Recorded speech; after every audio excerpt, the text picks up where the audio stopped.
Hi, Josh. Hi, Lee. Josh, for several weeks, you and I and others planned the Journey for Justice, a 2,200-mile journey all the way along the U.S.-Mexico border. As the journey got closer and closer, we started to feel sort of like this was going to be a great reunion. People who'd worked together before the pandemic but hadn't seen each other in a while. And it all started to feel very festive and optimistic. And then, before it started, you walked across the bridge into Mexico. Tell us what you saw. Well, I walked into the city of Matamoros, which is across from Brownsville, and it's a place where we had spent a lot of time because there was an encampment of people that were there by virtue of the Remain in Mexico program. Now, the Remain in Mexico program, you remember, was closed down by Biden, and the people, some of the people that were on the waiting list were allowed to come into the country. Some others that never got into the asylum program scattered, and Matamoros no longer was a place with an encampment along the Rio Grande.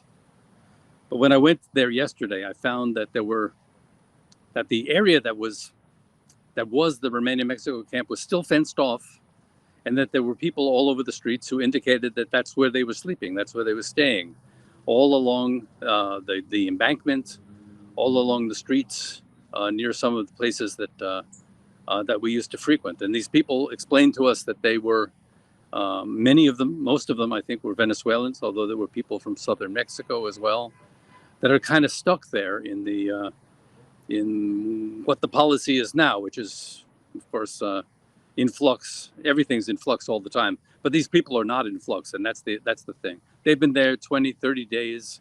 They're there with their families. Their only chance of getting across is being deemed what's called an exception because they're exceptionally vulnerable in some way. But most of these people they're all vulnerable. They're all vulnerable in some way. And they're on the streets there, and they're on the banks of the river there, and they're waiting for something to happen. They're not quite sure what. I'm not quite sure what. They wanted to talk about it. They wanted to explain their situation. They're very, very attuned to federal policy. But what I saw was a whole bunch of people who really had to tell their stories, who really needed to talk to us and wanted much more from us than, of course, we could give. All we could give was our ears and ultimately our voices to I their want to plight. I want to focus in on the physical situation when you and I were there most recently and over the past few years. Initially, there was an encampment in the plaza where people were living in little, basically pup tents. Many had been donated by humanitarian organizations. And then at some point, the city or some government official in Mexico cleared the plaza and forced the people into the adjacent park where they set up their tents once again. And as I recall, there were hundreds of tents housing thousands of people. Um, are the tents still there? When you say people are on the street, how are they living? There are no tents. There are no tarps. The Mexican authorities have made it clear that nobody is allowed to put up any kind of shelter. So if it rains, they get wet. Mexico is acting in the fear or the resistance to the idea that another village like the one that was there before would grow up. So they've intensified their disincentives. And one of those disincentives is no tents. Another is no tarps. Another is no bathrooms. So the entire area is littered with human waste. Um, and as I say, people are anxious to tell us their story, but they live in the streets. They sleep in the streets. Some find shelters in the town. There are some, but they're inadequate. They're not enough for the people that are there, and many also mistrust the Mexican shelters. So over a period of, like I say, over a period of a couple of years, we saw not only the tents built up, but a bathhouse erected, a wash station where women could wash the family's clothes. Portable toilets were brought in, water was brought in. You're saying that none of that is being allowed anymore? These people basically have to live exposed with no facilities whatsoever? Entirely exposed, no facilities. The medical facilities that were once there are no longer there. The people who used to provide food, World Central Kitchen was there, are no longer there. The people from this side of the river, I'm back now on the Brownsville side right now, I was just across, are not bringing food across anymore. They're concentrating their efforts on doing welcoming here for those that managed to get through bureaucratic tangle and get into this country.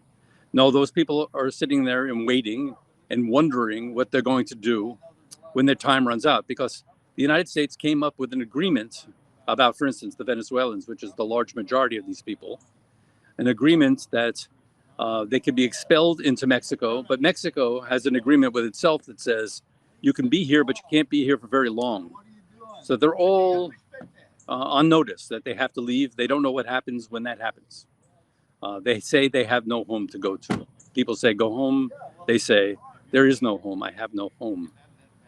So That's their situation. they can't go back where they came from. Mexico doesn't want them there, and we won't let them in. That's right. This is. And there are how many of these people at the moment right outside of Brownsville, Texas? Yesterday, it seemed as though there were between 1,000 and 2,000. Today, I think we got there a little earlier, so they may be scattered around the city. So I would say there were several hundred today that we ran into, who stopped us. So many of them stopped us. And, you know, there's such an interesting human side to this, because I was there yesterday.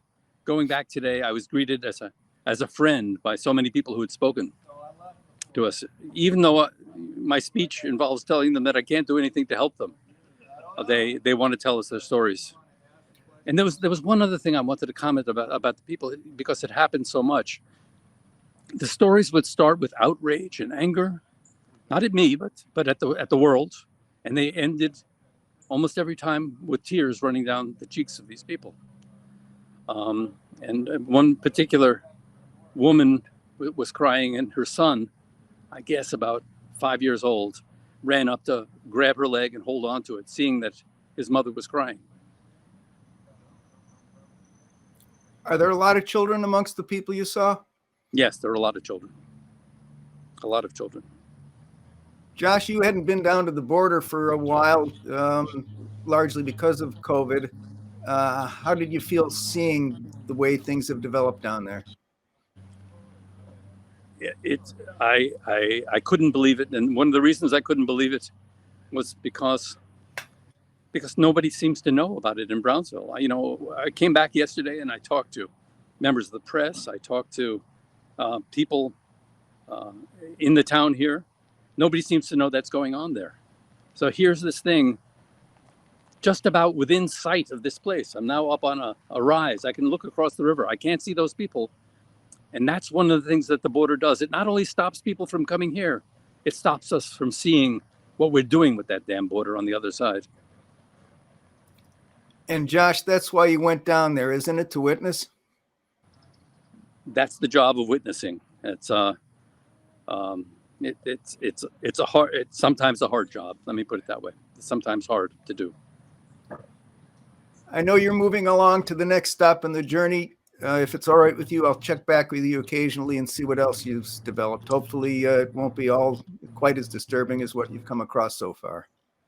I hope so, Lee. I'll see you then. Thanks, Josh.